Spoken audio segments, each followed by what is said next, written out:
In today's video, I am going to be breaking down what secondary options are when it comes to baseline inbounds plays. Because of course you have the initial actions of the inbounds, but what about secondary options after you get that ball inbounded?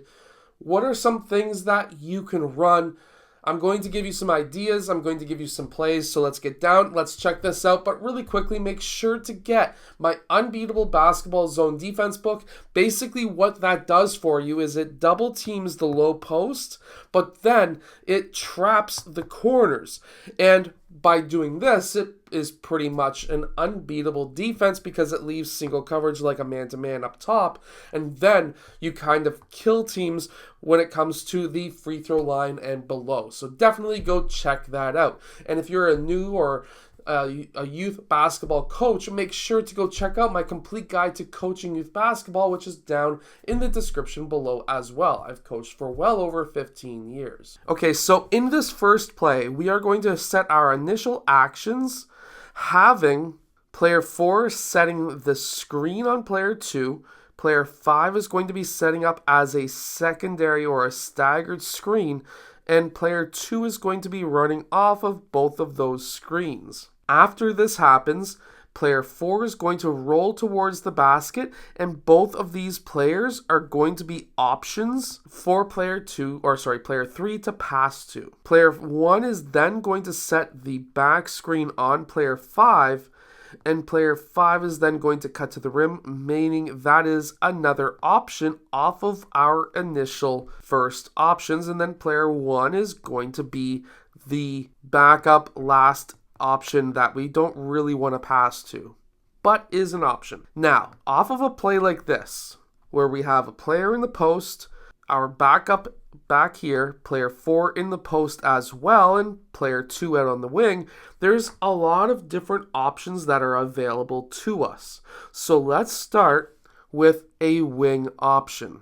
If player 2 gets that ball, what are some things that we can run as a secondary option off of an inbounds? Well, our initial option that we could run is a swing out to player 1, player 4 setting a back screen for player 3, player 1 swinging the ball to player 3, and then this could be a 3-point shot. This could also lead, instead of a 3-point shot, this could lead into a third action where now this turns into a screen and roll, where now player 3 is attacking baseline, player 4 is short rolling to the elbow, player 2 could be then drifting out towards the corner, and then this could give player 3 the option to score. He could also pass to player 5, he could kick it out to the far side to player 2, he could kick it to that short roll to player 4. There's a lot of options. Player 1 could even shift over just a bit, and this could be technically an option depending on how defenses are playing us. But now let's go back and have all of these players back to where they were. Now, instead of passing to player 2, let's say we instead pass to player 1 as the safety. Well, now we could actually set it up where player 2 could set the down screen on player 3, player 3 pops out, and then this could be the secondary option. And while this secondary option works really well, we could now set up a staggered screen off of player 2, and now player 1, if that's not open, could dribble out to the right side and potentially hit player 2 for the third option in this list of a 3-point shot.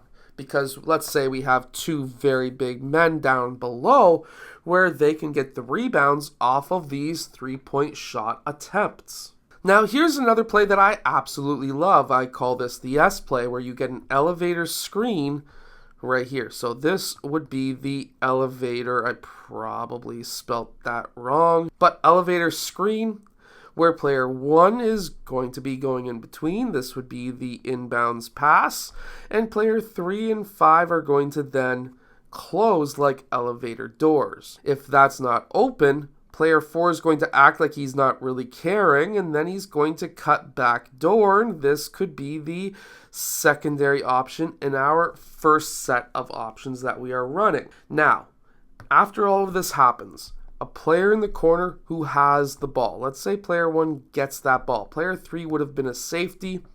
This puts, again, 2 players in the post. Player, instead of on the wing, he is on the corner. And then player 3, who could be in the slot, he could be out in the wing. He's somewhere in this general area. If this was to happen, what we could do potentially is have player 4. He's going to then set the back screen for player 2. Player 5 is going to set a back screen on player 3. And then he's going to then pop. Now, what this is doing for us, when player 2 would be on his way, this would have to be timed absolutely perfectly. But this could be a pass to 3. This could be a pass to 5 for a 3-point shot. Or an extra pass over to player 2 for another option for a 3-point shot. So this could give us multiple options off of our initial actions of that inbounds play. So this is why it is so important to be able to have secondary secondary actions off of the initial set play that we have for the baseline inbounds. If you want to get some easy baskets, this is what you would be looking to do. So make sure to go check out the complete guide to coaching youth basketball that is down in the description below. And if you are looking for an absolutely deadly defense where that's going to be able to trap the corners on either side, and then at the same time being able to double the low post while leaving single coverage at the free throw line and up, I'll put 1x for that. This is an absolutely deadly defense that has won championships and tons of games for myself and many other coaches. Well over 1,000 coaches have used this and have said that it works extremely well anywhere from the elementary to semi-pro-ish level. Even in some colleges, D3 colleges have used this as well. So definitely go check it out. Anyways, I hope that you've enjoyed today's video. Hit that like button and subscribe, and I will see you guys again in my next video.